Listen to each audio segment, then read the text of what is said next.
Hi everyone, I'm about to paint a variety of objects with this brand new mirror paint that I've created. But before I do that, I want to tell you a couple of key things that you need to know to make sure you're safe when using it. And then I'm going to show you how to get the most out of it on your work on different surfaces so you know what to expect.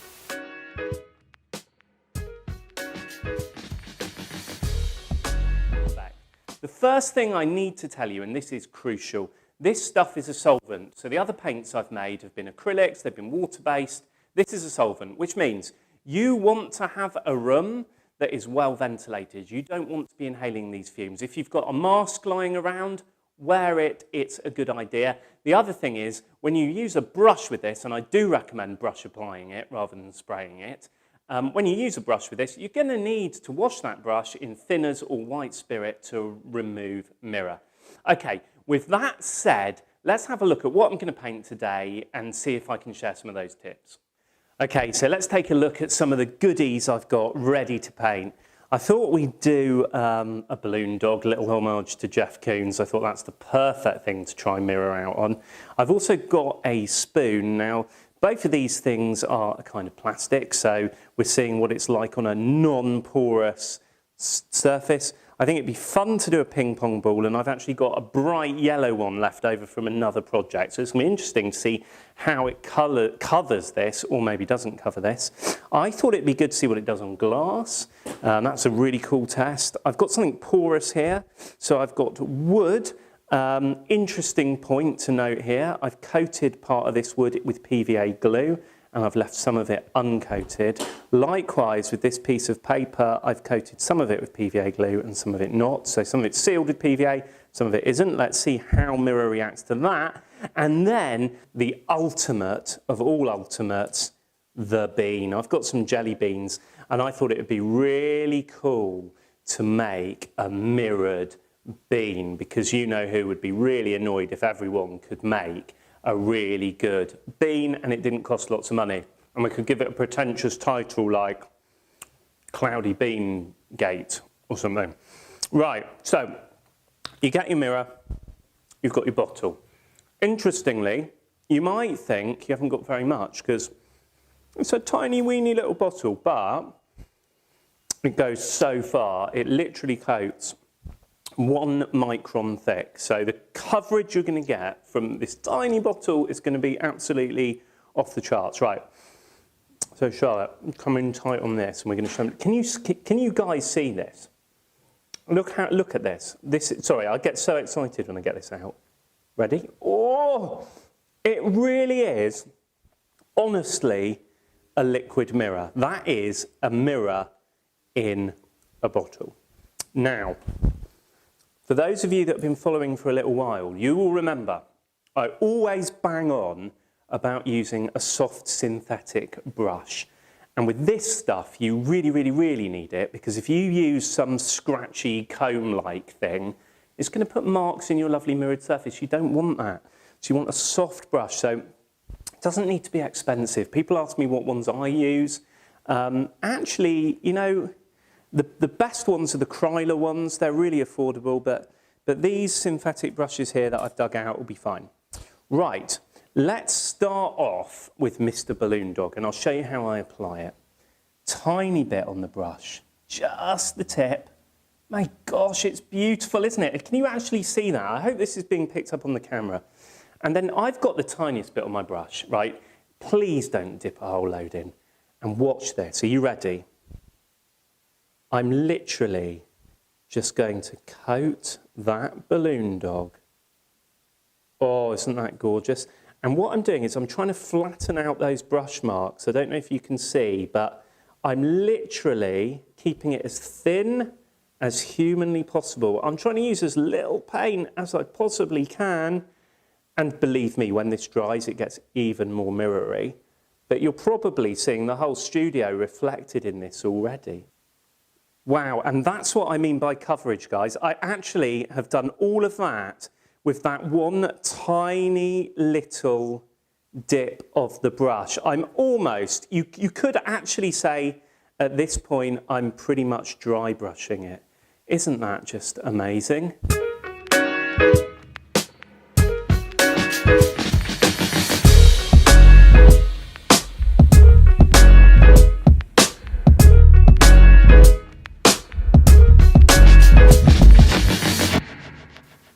what I would say as well, I don't know if you've noticed, but I'm working very quickly. I'm not really letting my brush stop anywhere because you really don't want this stuff drying out on your bristles because then it's going to get scratchy. So you want to work fast and you want to really be moving around that surface.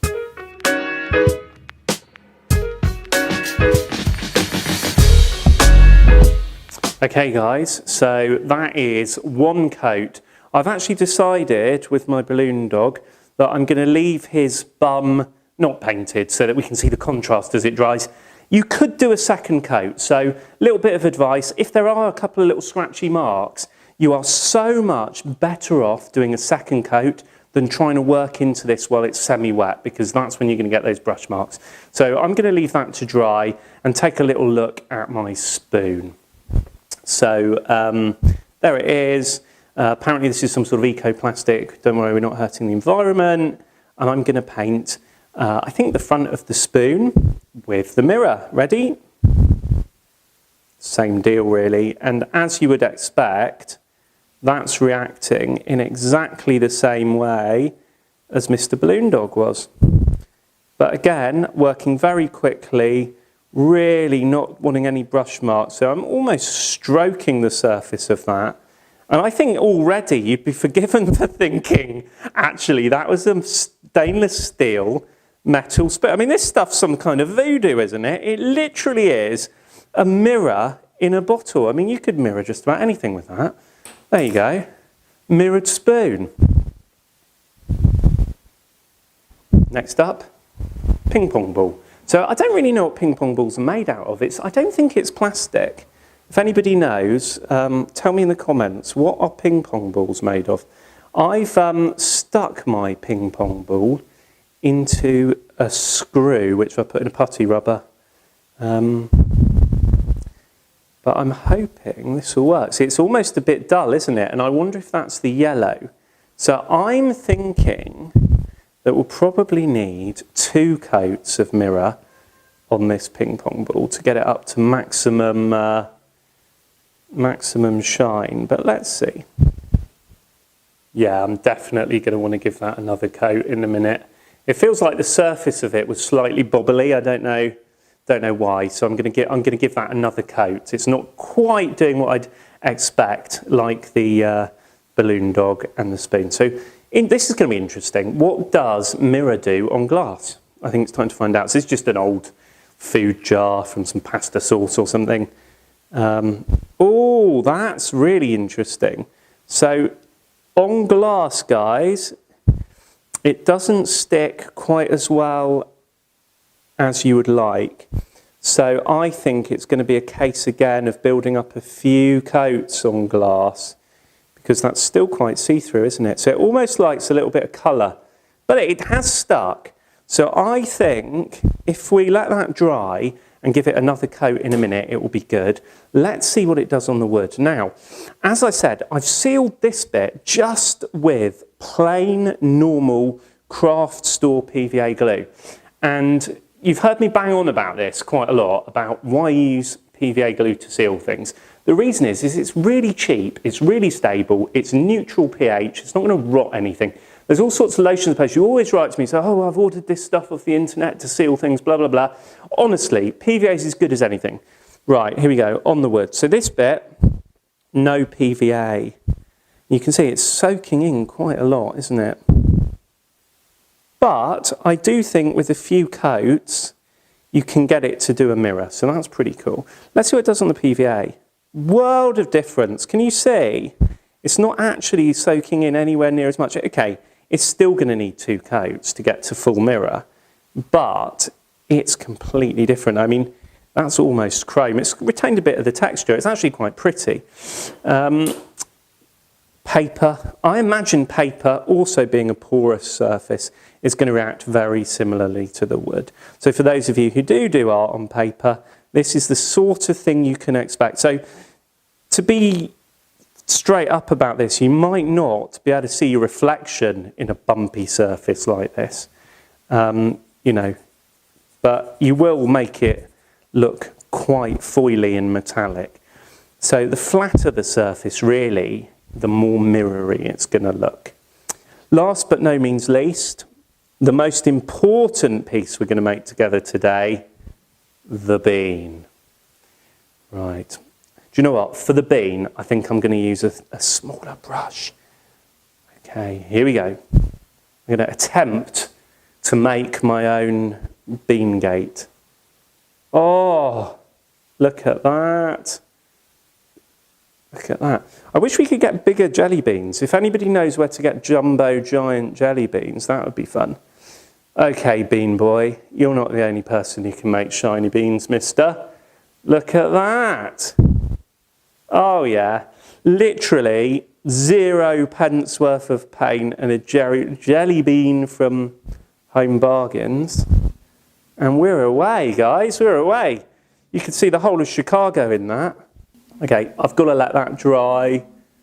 Right, I'm going to let all of this dry. We're going to come back and have a look. We're going to give the things that need a second coat, and then we're going to see how they came out. See you in a sec.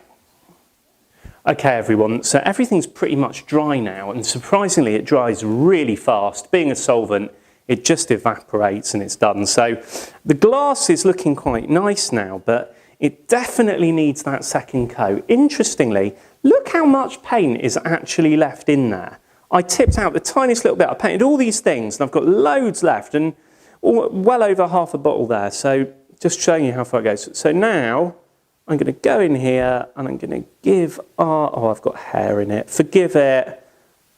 If I was doing this properly for a piece of art or a show or something, I'd take a bit longer. But I'm just demonstrating to you what you can expect if you decide to paint something shiny. So I reckon this would be the same, actually, if you painted some ceramics, like, I don't know, like a mug or something like that. I think it's going to react in the same way. And I think you can see now quite quickly that that's pretty much a mirror, isn't it? I mean, that's basically done. That's beautiful. Let's see our spoon. Come on, that's crazy. That looks like, that's a stainless steel chrome spoon. Oh no, it's not. It's a plastic spoon. You can have hours of fun with that. Does it even need a second coat? I don't know. Should I do one for fun and just see if it makes it any better?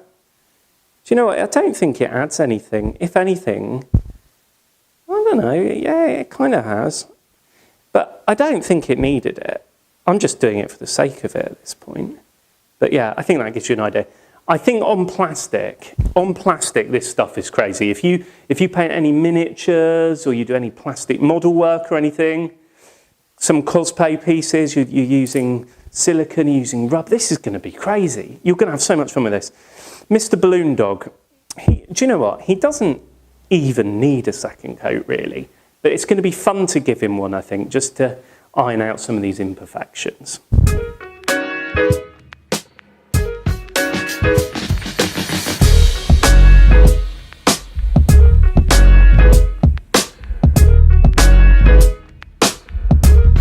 Dried okay. It's still a little bit not as mirrory as I like. So I guess there's small imperfections in the surface. So we're going to have to lay it. There you go. Look at that. So as I add another coat, it gets much more mirrory. And I suppose the paint is filling in those small little holes in the ball surface. And my idea was that we'd get some sort of, I don't know, is it a convex or a concave? I never know, but we'd be able to sort of see the whole room in it, like one of those sort of gazing ball kind of things. That's a Jeff Koons theme, isn't there? He did a whole series of gazing balls. Right. He likes shiny things. There you go. Now I can pretty much see myself in that, so I'm happy with that. I think we could class that as a mirror ball. Have a little look at our wood now. As you can see, massive difference between the PVA'd bit and the non-PVA'd bit. That is way more mirrory. And there you go, the second coat doing everything you'd hope it would. Literally now completely sealed. And there's your mirror moment that you're after. And on the other bit, hey, not bad, but it's thirsty. It's soaking that up. So it's just not as economical. Definitely seal it with PVA. That's going to be good when that's dry. On the paper, bit with the PVA. Second coat. Oh, isn't that gorgeous? Are you seeing that? I always wonder if the camera can show you quite what I see, but that's stunning. And again, I'm feeling it. I wish you guys could feel this. It's thirsty. It's just soaking it up. I want the PVA glue. I like painting over the PVA glue. I don't like painting into the water. It's just seeping into the paper. It's just seeping in there. And should we finish off our bean? Don't know. Oh, I need my little brush for the bean. I need my special bean brush. Right, the bean brush. Here we go. Can you see that? Oh, there we go. Do you know what? I don't even know if it really needed a second coat. It's so little and fiddly. But those of you that do miniatures are going to be shouting at me, aren't you, that I'm doing this all wrong. Anyway, I've given you an idea. There's the bean. Let's let him dry. The little bean. Okay, guys, so there you have it. We've painted on glass, we've painted on plastic, we've painted on wood, we've painted on porous things. And this stuff's crazy. I absolutely adore it. It's literally a mirror in a bottle. It goes so well on just about everything I tried it on. So I hope you enjoy using it. Please share what you make with me. Use the hashtag Culture Hustle on Instagram so that I get to see it. Thank you for being there. Any questions? If you get stuck, just hit up the comments below or email us. We'll be glad to help. Have fun with it. Bye.